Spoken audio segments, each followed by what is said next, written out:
So let me ask you a question here just to make you think for a second. How does nature preserve food for you if you let it do all the work? Think about that. If an apple falls from a tree, what happens? If food grows outside, what happens? So there's really 3 ways you will think of that nature preserves food for you. One is naturally storable food. Nature grows food that just stores, right?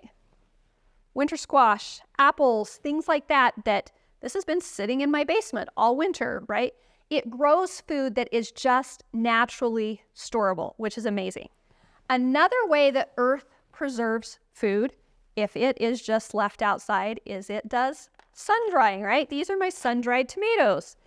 And all you have to do is leave it outside, and once again, nature does all the work for you. And then the last one is fermenting, which is what we're talking about today. This is something where you do this much of the work, and nature does this much of the work for you. That tells us something really important. Because storing and eating food this way, the way the Earth is designed to do it, will support and strengthen the human body because the Earth was created to help you. So fermented food is simple and easy. You can see my other video on how you can do this in just a few minutes. But this is how food has been preserved for thousands of years. It's canning that is new and that is complicated. If you think about it, we have only been canning food for 100 years, right? And it's this long, complicated process that requires all of these steps and heat and all of these things that actually destroy the nutrition in our food. So, how does fermented food work? How was this safe thousands of years ago before there were labs or any way to test anything? How do we know this is safe? Well, this is actually very easy to explain with just a 60-second lesson in biology. So just like with our health, there's 2 ways to manage bacteria. The first one is what's called germ theory. And this is the idea that bacteria is bad.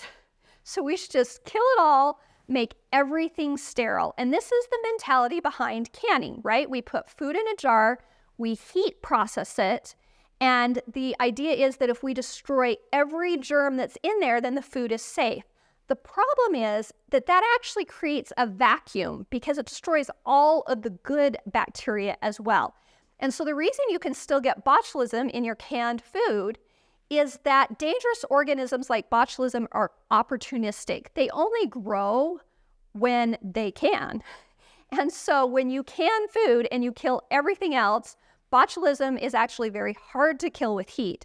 And so if you've got even one botulism germ that remains, then it's got like this playground to go crazy and multiply in. But the second way to think about germs is what's called terrain theory. And this is that if we have so much good, the bad can never get any traction. It can't grow and take over. And this is how fermenting works. We encourage so many good bacteria to grow that the bad doesn't even have a chance.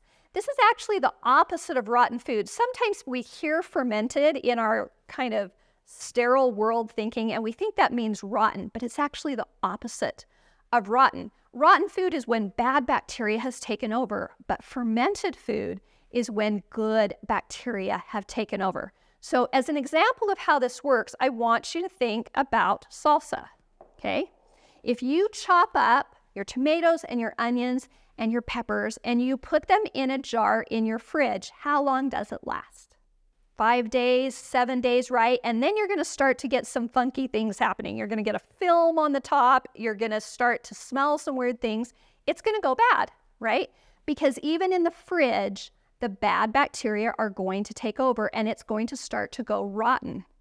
But if you ferment your salsa, this is fermented salsa that's been sitting in my fridge for a year. It's still raw, right? This was not canned. It was not heat processed. All it had was the salt put in here to encourage the growth of good bacteria. And there are so many good bacteria in this jar, it can't go bad. Like, it's impossible. There's so much good bacteria that this can sit in my fridge for a year and it never goes bad. And so with fermented food, when it's done correctly, it is actually safer than canning, faster than canning, and easier than canning.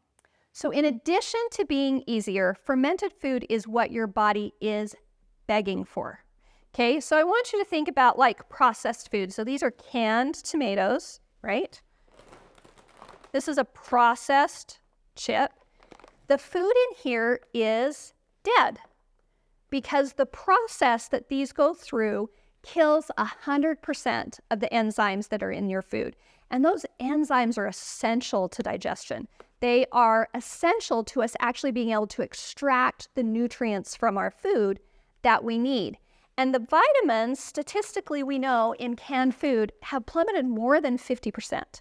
So you've got dead food. So even though something like this might be technically clean, meaning that there's no preservatives, there's no chemicals, there's nothing that's been added that's problematic, we have still destroyed much of the nutrition that is in this food. But the magic of fermenting is that the nutrition in here has actually increased beyond the original raw food. So think about that. If you want to store food, this is what you want, because not only do you have all your enzymes alive, you've got all your vitamins alive. Now we have added all the probiotics. So this is actually has greater nutrition than even the food that grew on the plant. So can you see that why this is how nature stores food? That when you put it in a bottle, nature does this for you. It's because it is so important for our health. So probiotic fermented food is filled with a greater number and variety of probiotics than you can ever get from a capsule. So we know, we've been learning in the last few years how essential these probiotics are to our health. And so a lot of people are taking capsules of probiotics. But here's the problem. A probiotic in a capsule has been isolated, right? And so most of it's going to die in your stomach. And you've only got between 3 and 15, even at the max, of different types of probiotics in a capsule. So in fermented food, you get so much more. Research has shown that we need over 200 different types of probiotics for our guts to function effectively. So you could take a probiotic every day for the rest of your life, and you're still only going to get 3 to 15. But if you eat fermented food, and every different type of fermented food has different probiotics in it. And so the more different types you eat, the more of those strains that you get in your body, and you can have that full health. And not only that, research has showed that 1 to 2 tablespoons, okay, so we're talking a spoonful of sauerkraut has 100 times more probiotics than any pill. So 1 spoonful of sauerkraut has more than the entire bottle. And do you know how much those bottles cost? A really good probiotic is going to cost you $100 to $200 a month to take. And this is free. Nature is doing this for you. So when you hear the list of what these probiotics do for you, you're going to be more than convinced that this is worth the 15 minutes of your time that it takes to ferment a food. In fact, I really think that there is nothing else you can do in 15 minutes that will give you as great a payback to your health as fermenting your food. And we're just going to do a really quick summation here, but to help you really understand why this is worth your time. The first is a boost to your immune system. Did you know that 70% of your immune system is in your gut? I remember when I learned that, that was life-changing for me. It's not in your bone marrow, it's in your gut. And I have had so many people tell me that once they start fermenting, it's the first time they get through the winter with no one in their family getting sick during flu season. Why? Because the bacteria in your gut are helping to promote, boost, and control your immune system. The second is your mental health. Did you know that over 90% of your feel-good hormone, your serotonin, is produced in your gut? And the production of that serotonin is controlled by bacteria. We're supposed to have like 90% good bacteria and 10% bad in our gut. We never get rid of all the bad, but there again, terrain theory, right? There's so much good, it's controlling the bad. But because we have quit eating fermented food and eating so much processed food, in America, most people, it's backwards. We have 90% bad and 10% good. Can you see why we might be having some mental health issues if our serotonin is controlled by our guts? And some really fun research that's being done now is they're actually isolating individual strains of bacteria that treat mental health issues. And so you can buy specific probiotics now for depression and anxiety. They are between $200 and $300 a month to buy those probiotics. But you can do it for free. It's amazing. The third thing this stuff does for you is it really does control your digestion. Are you having digestion issues? This is the place you want to start because you've got all those raw enzymes, right, that help digest the food. Your body actually cannot physically produce enough digestive enzymes to digest your food. It needs the enzymes in the raw food and in the fermented food. So you're going to digest it better. It actually controls the development of the villi that absorb your food, and they produce vitamins for you. So there's a huge impact to your digestion.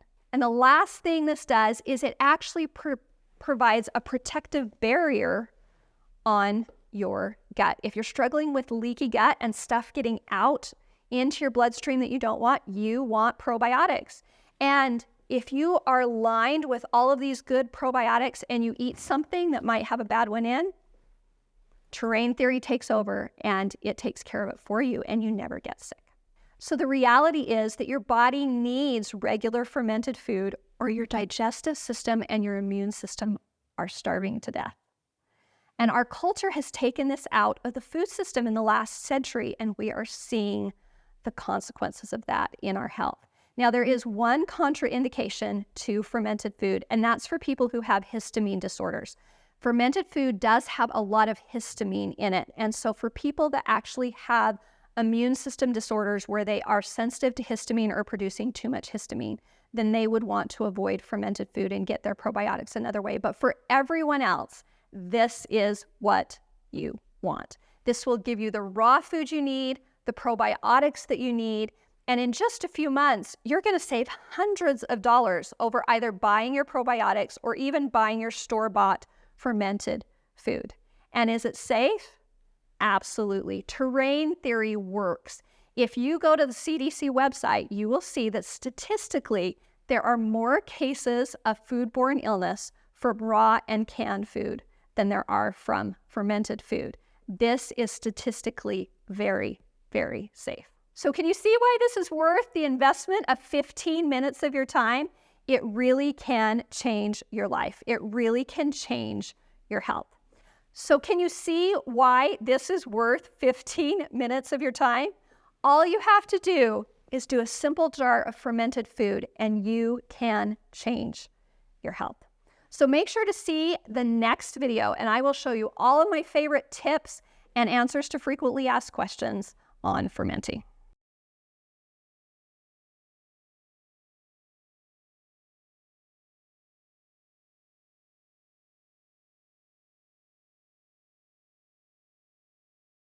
So one common question is what type of salt to use.